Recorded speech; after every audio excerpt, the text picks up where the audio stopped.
But notice first, verse 11, he provides breakfast for them, fish and bread already prepared. Verses 9 to 11, look there. So when they got out on the land, they saw a charcoal fire already laid and fish placed on it and bread.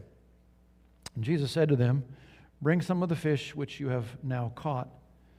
Simon Peter went up and drew the net to land, full of large fish, 153. And although there were so many, the net was not torn. They did not actually need those fish in order to have breakfast. Jesus had already made breakfast. Right? Jesus knew what they needed. He had provided bread and fish already for them. He had allowed them to fish all night to catch nothing, and to remind them that they were absolutely dependent upon Him to provide. He had let them do what they were experienced at, what they were good at, what they were able to do on their own. And yet He'd governed the fish of the sea in such a way that kept them from success all night. Think about that. He did not do that to humiliate them. He did not do that to frustrate them. He did it because He loved them and He knew what was best for them. He did it to prepare them for what was ahead of them.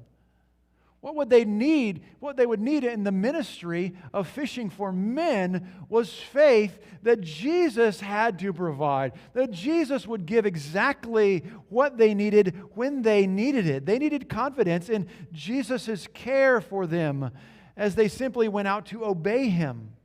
He did not want them to trust in their own abilities, whether they were fishing for fish or fishing for men. He wanted them daily and continually to rest in His care.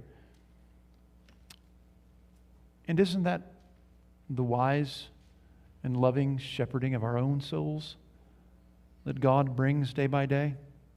We need to recognize our daily dependence on the Lord Jesus.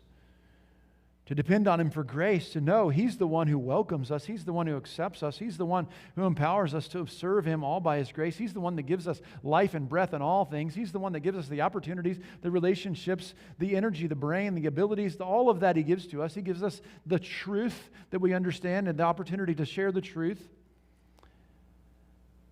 So we trust Him. You depend on Him to give that. And then we leave the results up to Him. We trust Psalm 84:11. The Lord gives grace and glory. No good thing does He withhold from those who walk uprightly.